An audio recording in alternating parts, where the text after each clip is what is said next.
What's up, y'all? So I know y'all looking for good cleaning products that you can clean your house with and that you can be proud of. And I got you. What's up? I am Kennita, and this is With Love Kennita. And on this episode, I am talking to Miss Rita Pardo from Pardo Naturals. When I started shopping independently and diversely owned, especially during the pandemic, Pardo Natural singularly changed my life. I did not know that I could buy black owned products to clean my toilet and to clean my bathroom and in my house, and she really changed my life. And so I was so excited to have this conversation with her and to bring it to you. Like I said, I'm a consumer. I use her hand soaps, her multi-scrub in the bathroom, her poopery, her poo-poo spray, but her toilet tabs are hands down my favorite product. And so we get into all of that in the interview. I split it up into 3 parts. So for the first part, we will kind of talk about her origin story, and I'll fangirl out a little bit with her. But make sure you subscribe so that you can see the rest of the interview, part 2 and part 3. It's an incredible conversation with an amazing brand that really needs your help. Like so many other independent, diversely made businesses right now, they need our help. They need our people power. They need our money. We need to help them because there's a lot of great products out here that we could be using right now today. So here's my interview with Miss Rita from Pardo Naturals. Here's part 1. Enjoy!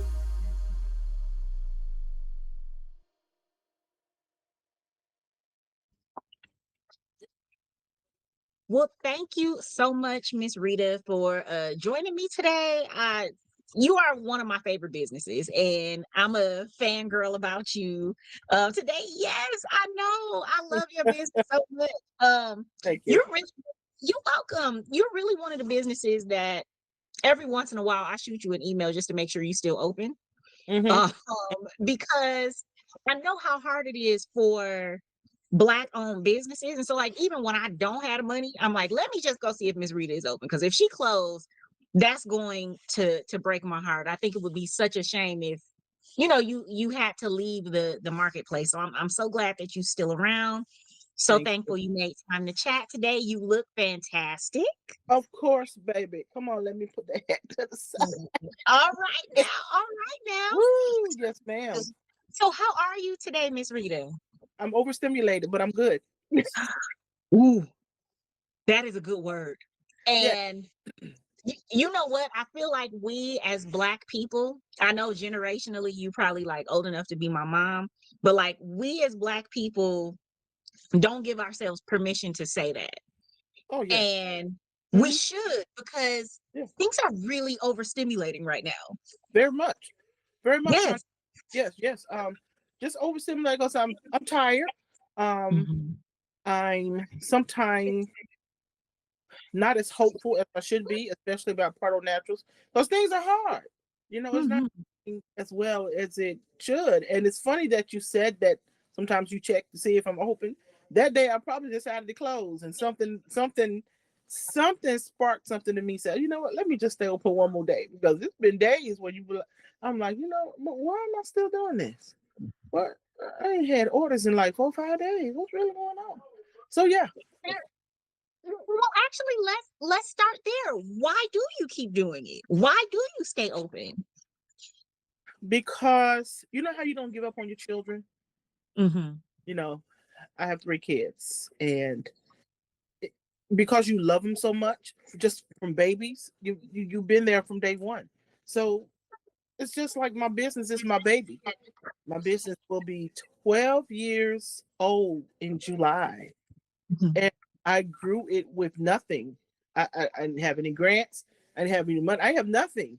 You know, just a vision in my head that came to life because my daughter had eczema, and I whipped up some body butter to kind of help her with her skin. It was never thought of as a business, but now that it is, it's still my baby, and it's going into the teenage years, and those are the hardest years for parents. It was for myself. You know, them teenage years, rough, baby. So you have to keep reinventing yourself as a parent.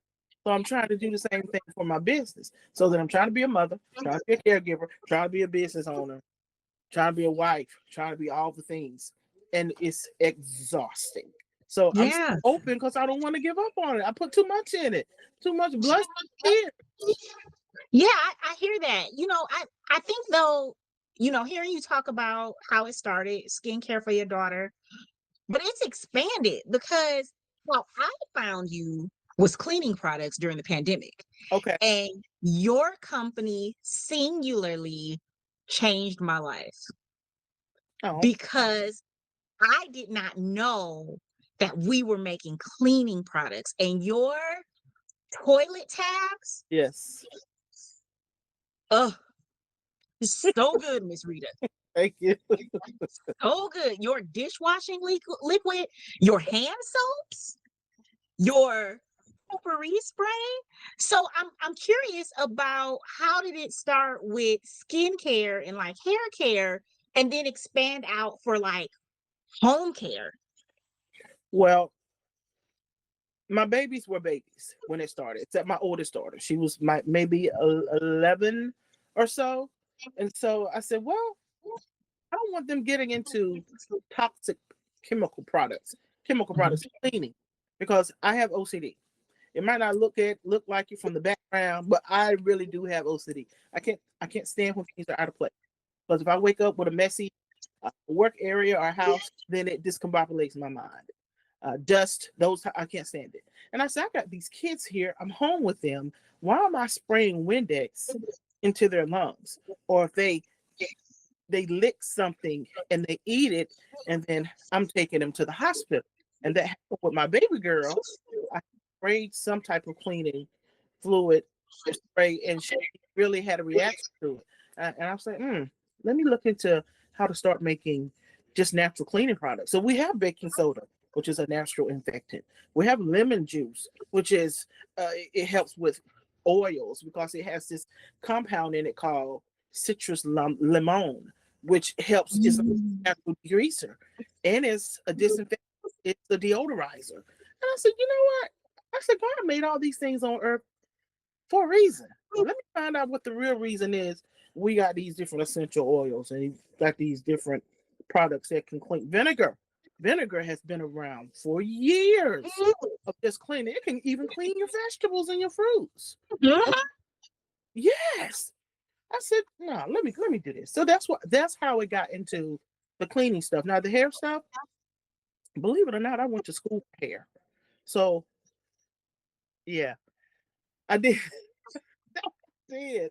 So I knew how to do hair. I knew how to do relaxers and jerry curls. And I knew how to cut and color. I knew how to do all that. I knew how to do barbering. I could cut my son's hair if I wanted to, but I absolutely hate doing hair. So I said, you know what? I'm going to teach people how to grow healthy hair. And then it became that time where, chemical relaxers, women went like, we just going natural. We going natural.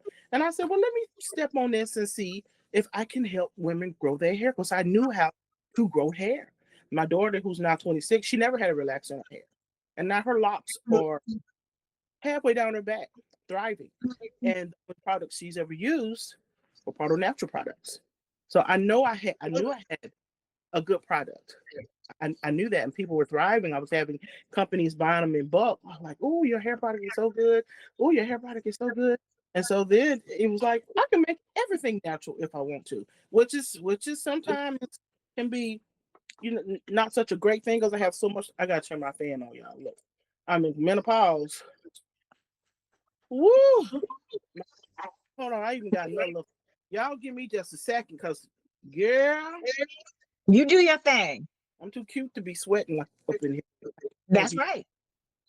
can't be doing that, child. This here ain't what we come to do, baby. They say never let them see you sweat. Well, let me. And I got my AC on 71, girl, and I'm still in here. Ooh, let me get a little drink of water. Pause for the menopause.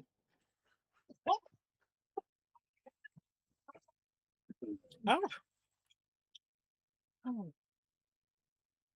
Thank you, Lord. good? Thank you, Lord, for this fan and this air condition. Girl. You Okay. know, I want to ask you because I know you based in Atlanta. Yes. Most of the products when I first started buying like black owned, they either came from the East Coast or they came from ATL. And so I'm curious about what is it about Atlanta where black folks down there are like, we're gonna figure out how to make it. It's jeans, it's tennis shoes, it's clean. We're gonna figure out how to make it, and then we're gonna sell it. What is it about being in Atlanta that brings that out? We the bougie South. We the bougie South, baby. Okay, so I'm from Alabama, Oh, what part? a small town called OPP, 70 miles south of Montgomery, not Opelika, Okay. OPP. Okay, OPP. My Founded sister by a man named live Henry Ott. my sister lives in Alabama, and I just visited her for the first time this past summer and absolutely fell in love. She's in Hoover, and I've I heard. thought it was one of the most beautiful states I'd been to. I'd never seen so much like greenery. Mm-hmm. It was such a beautiful green state. I fell in love. Well, I'm glad, honey, because I don't like it there. My town was culturally disadvantaged. Okay, Yeah. if you wasn't Caucasian, you wasn't doing that. You just wasn't. The opportunities were not there. You either worked at the chicken plant, which was a little bit maybe 20 minutes away, or you worked at a factory where they call them sewing factories. I don't know if you're familiar with them or not, but my mother worked there. My sister worked there. They had this place where they process cotton, and so that's where the black people were working. They had some white people working there too, but a lot of white people, they worked in grocery stores or they worked in the restaurants that were there. Black people didn't have any opportunities. They just didn't have it. Even in the hospital, you didn't see any black doctors. We had maybe one or two black nurses.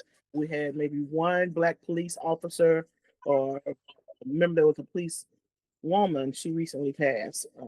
But yeah, you didn't. Black people just we didn't have nice cars and nice houses, and we just didn't do it. And I'm like, this can't be why black people were created. It's I Mm.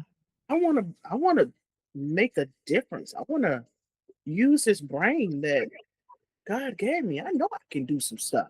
So when I moved to Atlanta, it was a culture shock for me because people had nice cars, people had big houses, people owned businesses, Mm. had their own businesses with their names in it. That's what they had.